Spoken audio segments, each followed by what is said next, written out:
Geo politics లో you turn తీసుకోవడం ఎలా? ఎవరైనా దీనికి సంబంధించి మాస్టర్ క్లాస్ తీసుకోవాలనుకుంటే మాల్దీవ్స్ ని కాంటాక్ట్ అవ్వండి. ఎందుకంటే ఆ దేశం ఈ ఆర్ట్ ని మాస్టర్ చేసినట్టుంది. మొన్నటిదాకా ఇండియా అవుట్ అన్న మాల్దీవ్స్ ఇప్పుడు ఇండియా మై ఫ్రెండ్ అంటుంది. మాల్దీవ్స్ ప్రెసిడెంట్ మొహమ్మద్ ముయిజు తమ దేశ స్వాతంత్ర దినోత్సవం రోజు ఒక స్పీచ్ ఇచ్చారు. ఆ స్పీచ్ లో మొహమ్మద్ ముయిజు ఇండియా మీకు చాలా ధన్యవాదాలు అని ఎవ్వరూ ఊహించని పని చేశారు. అంతేకాకుండా ఇండియాకి మాల్దీవ్స్ ఎప్పుడూ కృతజ్ఞతతో ఉంటుందని తెలియజేశారు. రీసెంట్ గా ఇండియా మాల్దీవ్స్ ఇండియా కట్టాల్సిన అప్పుని రీస్ట్రక్చర్ చేయడానికి ఒప్పుకుంది. ఇండియా చూపించిన ఈ చొరవకు కూడా మాల్దీవ్స్ ప్రెసిడెంట్ కృతజ్ఞతలు తెలిపారు. అంతేకాదండో ఈ స్పీచ్ లో ముయిజు ఇంకో 2 పెద్ద బాంబులు పేల్చేశారు. ఒకటేమో తాము ఇండియాతో ఫ్రీ ట్రేడ్ అగ్రిమెంట్ సైన్ చేయడానికి నెగోషియేట్ చేస్తున్నామని, ఇంకోటేమో మాల్దీవ్స్ ఇండియా తమ లోకల్ కరెన్సీలో ట్రేడ్ ని సెటిల్ చేసుకోబోతున్నాయని. ఇలా మాల్దీవ్స్ ప్రెసిడెంట్ ముయిజు ప్రపంచానికి పెద్ద షాకే ఇచ్చేశాడు. Last year Mohamed Muizzu rescue and relief లో మాల్దీవ్స్ కి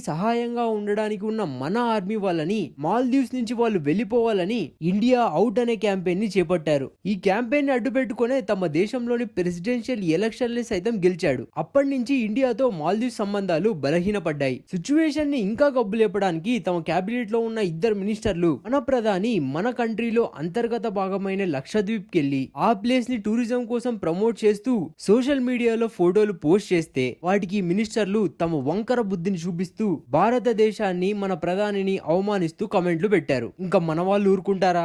మాల్దీవ్స్ కి వెళ్లడమే మానేసి ఆ దేశానికి ఆధారమైన టూరిజం నే దెబ్బకొట్టారు. చూస్తుంటే మాల్దీవ్స్ కి ఎక్కడ గట్టిగా తగలాలో అక్కడ బాగా తగిలినట్టుంది. ఆ గొడవ తర్వాత India rescue and relief operations Maldives లో ఆపేసింది. వాటిని తిరిగి ప్రారంభించింది ముయిజు తన స్పీచ్ ని డెలివర్ చేసిన రోజే. మాల్దీవ్స్ ఎకానమీ కంప్లీట్ గా టూరిజం మీదే డిపెండ్ అయి ఉంటది. మన వాళ్ళు అక్కడికి వెళ్ళకపోవడం వల్ల టూరిజం బాగా దెబ్బతింది. భారత ప్రజలు ఈ విషయాలను మర్చిపోనప్పటికీ భారత ప్రభుత్వం మాత్రం మాల్దీవ్స్ ని క్షమించేసినట్టే ఉంది. మాల్దీవ్స్ ఇండియాకి $50 మిలియన్ అప్పుంది. టూరిజం బాగా దెబ్బతినడం వల్ల ఈ అప్పుని రీస్ట్రక్చర్ చేయమని మాల్దీవ్స్ ఇండియాని కోరింది. సో ఈ అప్పుని కట్టడానికి మాల్దీవ్స్ కి ఇంకో సంవత్సరం ఇండియా టైం ఇచ్చింది. ఇది మాల్దీవ్స్ కి చాలా అవసరం. ఎందుకంటే ఆ దేశం అప్పుల్లో కూరుకుపోయింది. సో టెంపరరీగా ఇండియా ఏం చేయగలదో అది చేసింది. కానీ ఈ అప్పు ఈ రోజు కాకపోతే రేపైనా కట్టాల్సిందే కదా. దానికి డబ్బులు సంపాదించాలి కదా. డబ్బులు సంపాదించాలంటే టూరిస్టులు రావాలి కదా. దానికోసమే మాల్దీవ్స్ టూరిజం మినిస్టర్ ఈ వారం ఇండియాకు రాబోతున్నారు.